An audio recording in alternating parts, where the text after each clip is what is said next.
All right, guys, Saturday morning. We're gonna be working today, so let's crush it. All right, I've got my coffee, my tea, got my gums, and yeah, it's time to post yesterday's vlog and then get into a little bit of client work and then do some editing. But really all just comes down to focus, work, and like I said, pushing through this weekend to get the B-roll plotted and just finish this like darn editing process for the Rob the Bank video will be, yeah, just the only thing that I've cared about for the last 45 days. So I guess it's whatever.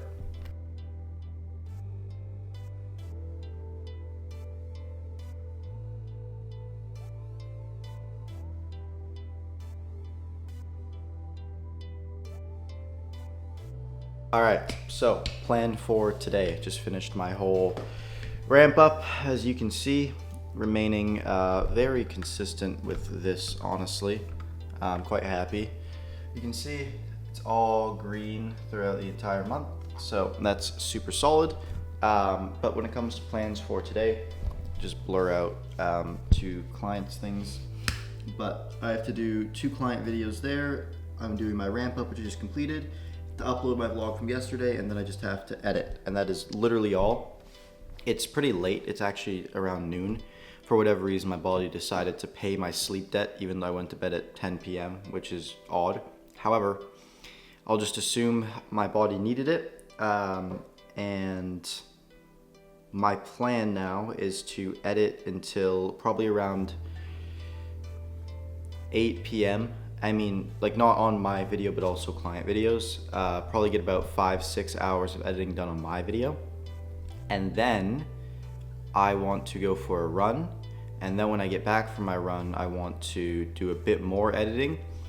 And then I'm gonna watch UFC and then head to bed. But I'm very excited. I wanna see Islam become the double champ. So maybe staying up a little bit or waking up a little bit later is nice because I get to watch the fight now with my friends, which is gonna be super fun. So that's kind of my anchor of what I have to get done in order to enjoy kind of the reward in the evening.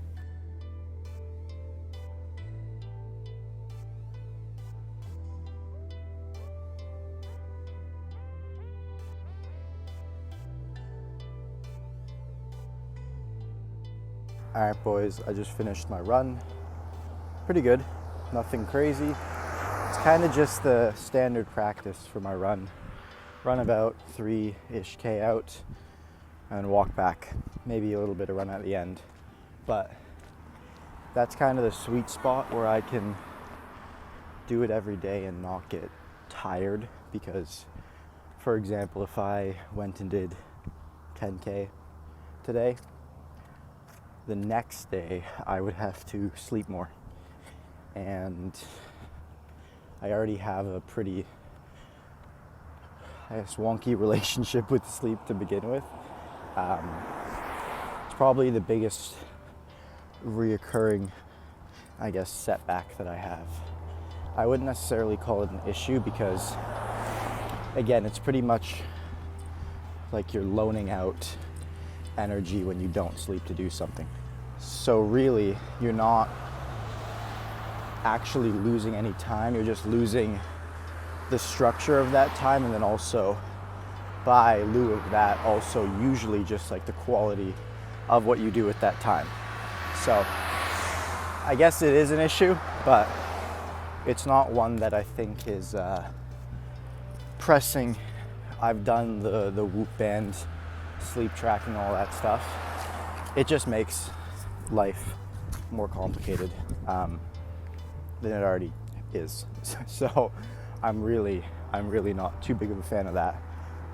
That being said, and at the same time, what I am kind of, I guess, focused on right now is just making some setup optimizations.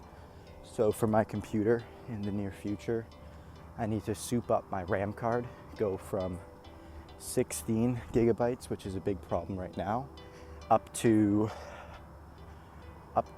128.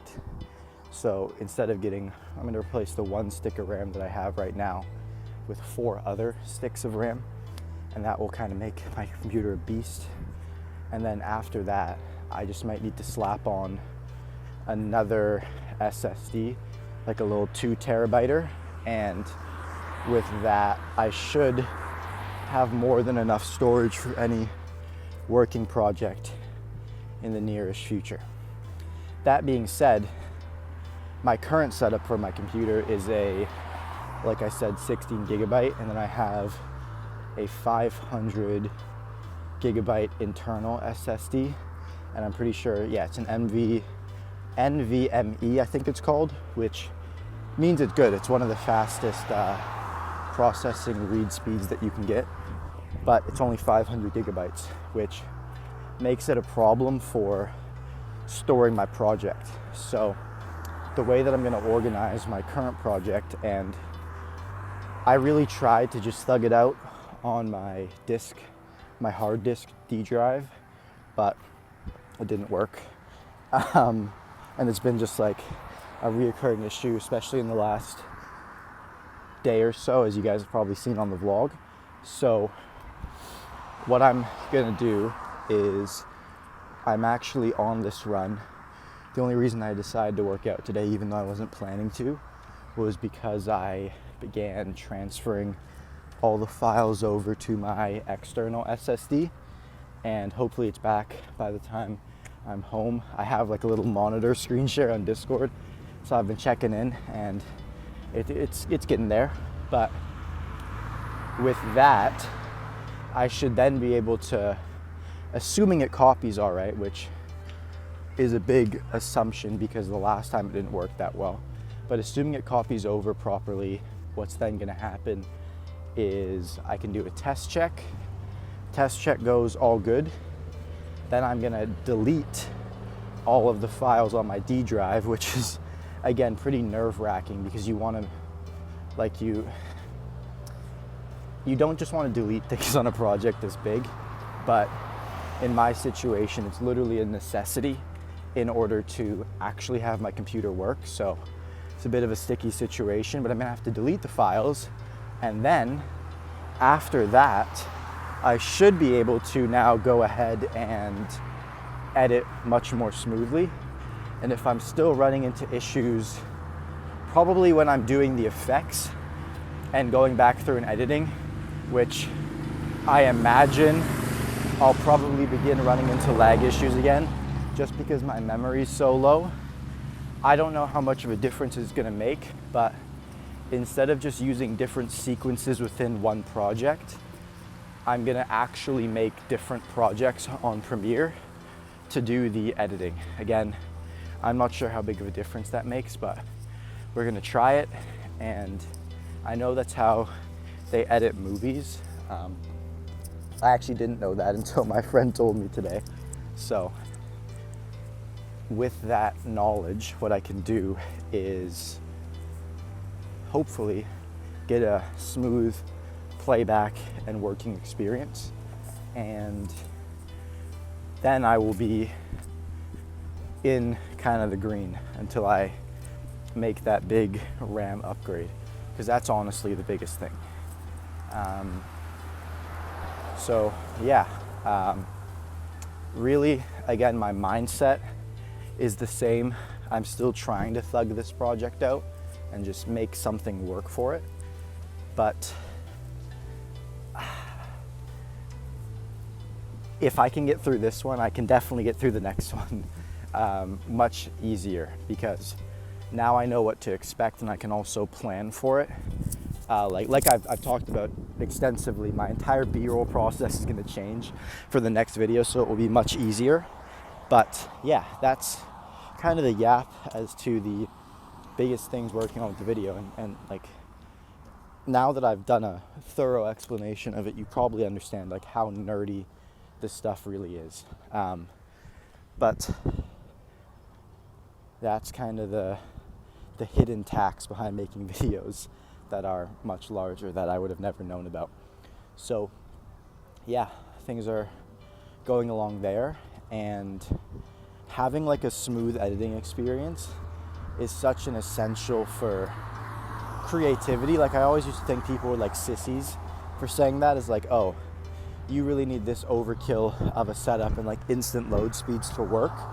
And you might think I'm one for saying this, but no, you really do, because it's so difficult to get into a flow state when you click on something on your playback and you have to wait like 30 seconds before you can actually play, and the playback's still laggy. Like, it's such a hidden detractor that completely knocks you out of flow and makes you so susceptible to distraction, and then also just like a lack of presence in general with the project.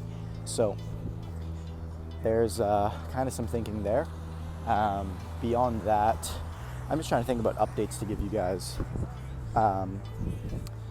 It's funny, I was going through, because I'm signed up for like a bunch of random email marketing newsletters and a whole bunch of stuff, just because of me being in the online business space for however long. And it's funny, I get emails from an HVAC marketing agency for when my business partner and I at my previous company restarted and we did a niche switch. I still get like emails from one of the guys we did a funnel hack for, and I like jumped on their sales call. And I also get emails from like Russell Brunson and a few other the creators I've done videos on. And the big trend that I keep realizing is like their marketing messages are not like, they're not perfect. That's the big takeaway. And in my line of work, and when you're more in a sidelined position, you begin to almost you begin to talk yourself out of your own messaging and why it is not good enough. When it's funny, you look at people again like who are crushing, and I saw this lady with, and this lady's doing 8 figures on her funnel. I don't even know how I was opted into her stuff. Maybe I think it was like back during like school times. And she has these ultra long form copy like landing pages, and the copy is, it's not bad copy, but it's the most buy my stuff copy in not a good way. There's the buy my stuff copy where it's a well-explained sales argument, there's a unique mechanism, all this stuff. It's like as basic as you can get. It's like, hey, you need to sign up for this now and be just like so-and-so who got this result. And it's just one case study. And these funnels are doing massive numbers. So it really made me think about, and as I study marketing and propaganda and all this stuff more as a science, I'm really beginning to come to the conclusion that it's the 20% that leads to 80% of the results in marketing is just your ability to get it put out to people. And distribution genuinely matters more than the actual copy or whatever you're saying. And I know that it seems like such a contrary, but it really does seem to be true, that if you're a smart chap and you've got like a decently well outlined offer and just like a basic setup, if you figure out your distribution, there will be a dead zone where it doesn't work and you're kind of like muddying your reach for a bit, but then you make a few tweaks, you find one winning angle, and then boom, you're golden. Or most times it just usually works, right? Like distribution, how far your message gets distributed, at least with organic marketing, is often in direct correlation to how effective your sales argument is. So there's so many caveats to that with like whether you're making business or entertainment content or all this stuff. However, it made me realize that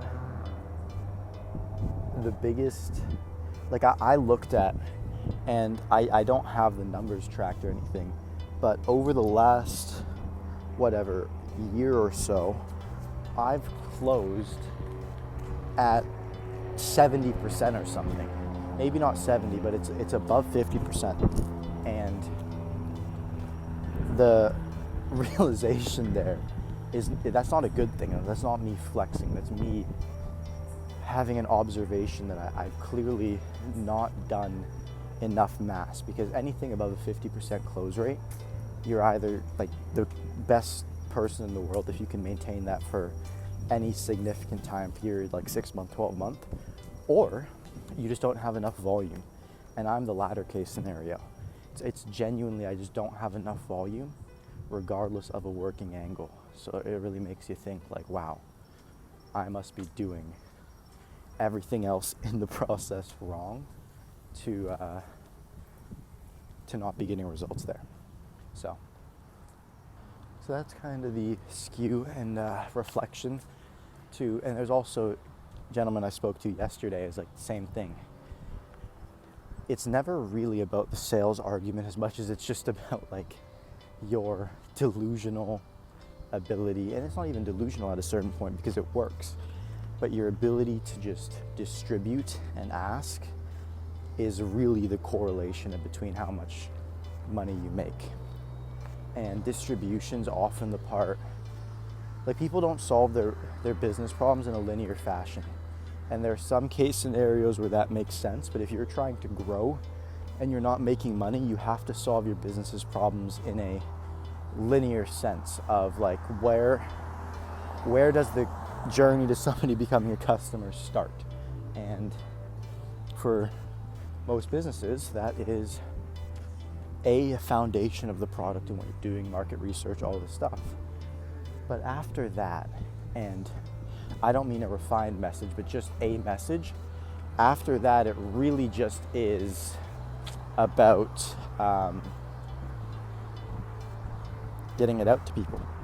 So if you're in that situation, similar to, I don't know, I guess myself right now, I'm kind of in a voluntary putting myself in that place, but when this video finishes up, where I'm involuntarily now, because I'm just like, I've been so obsessed about getting this thing done, is that I just need it completed, and I'll kind of figure it out after that. But once it's done, all I have to do is make more and contact more.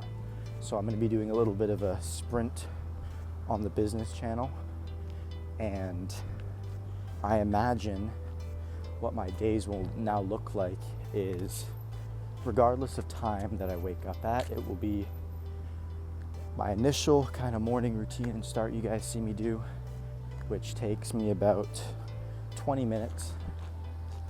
So I'm usually, after like just like the basics of human existence, usually about 20 or so minutes after that, I'm on to desk.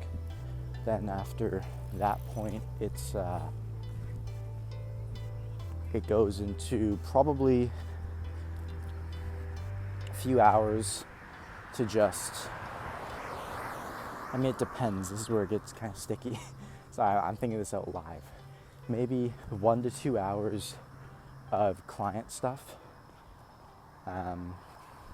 Like if there's anything pressing to deal with. But then after that, it's going to go into 4 or 5 hours of just work on a video.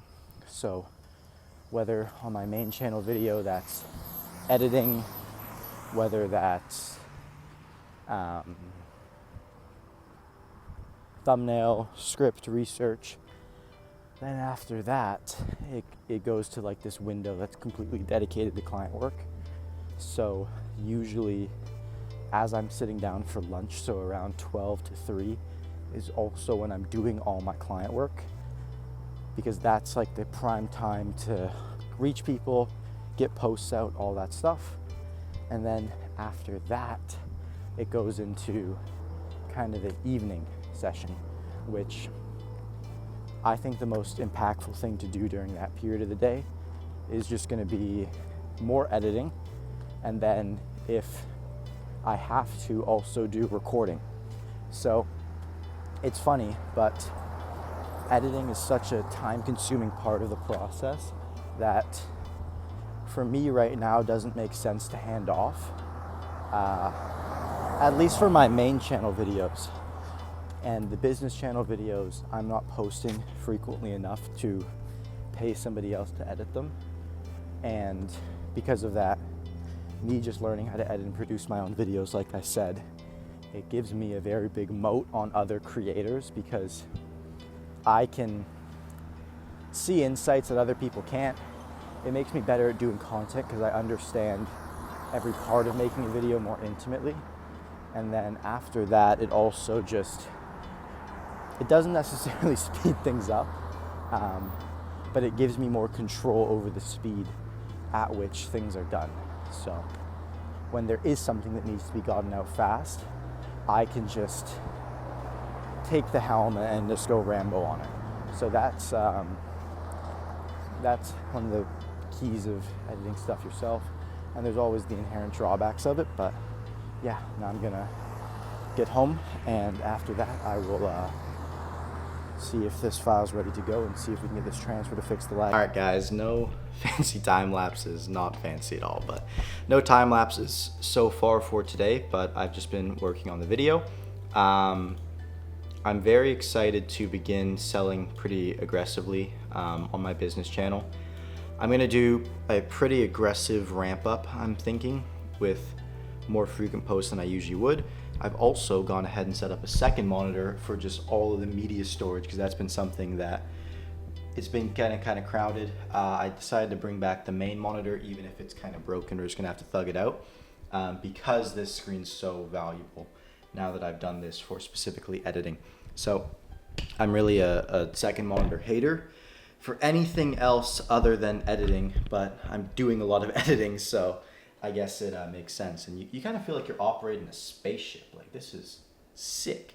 So anyways, as you guys can see, on chapter 8, 8 of 12, and then after that it's time to go in, do the effects. So I'm just gonna keep grinding, and I guess we'll do the time lapse now.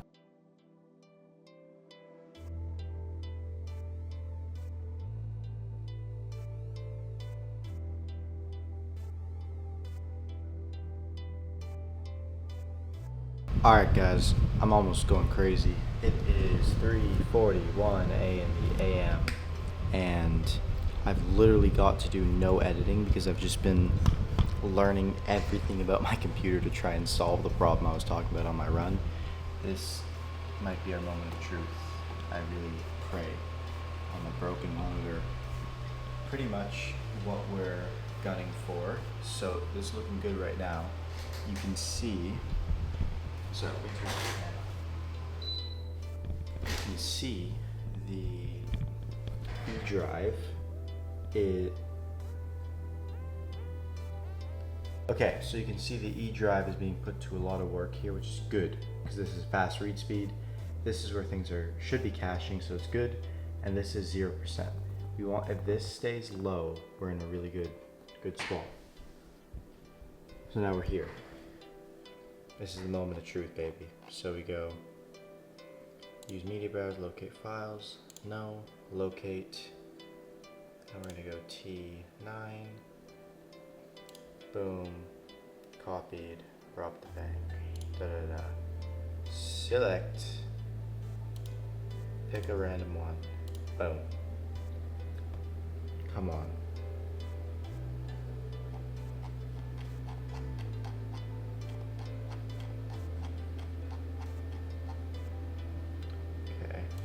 Find these, and this is the life, guys. This is what you sign up for, making these bigger videos. Yeah, found the rest now.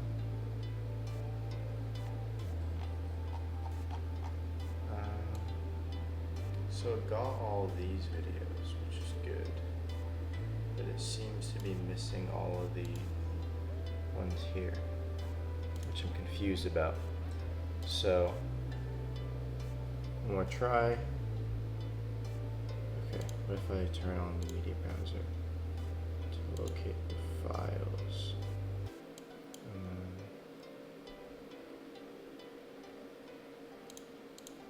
then we go in here.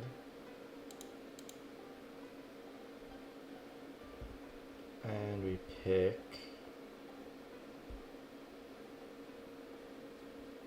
not a proxy, but a real one.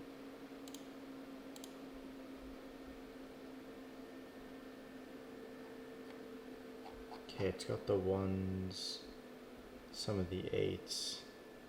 I might have to go through and manually do this, so I'll check back in with you guys.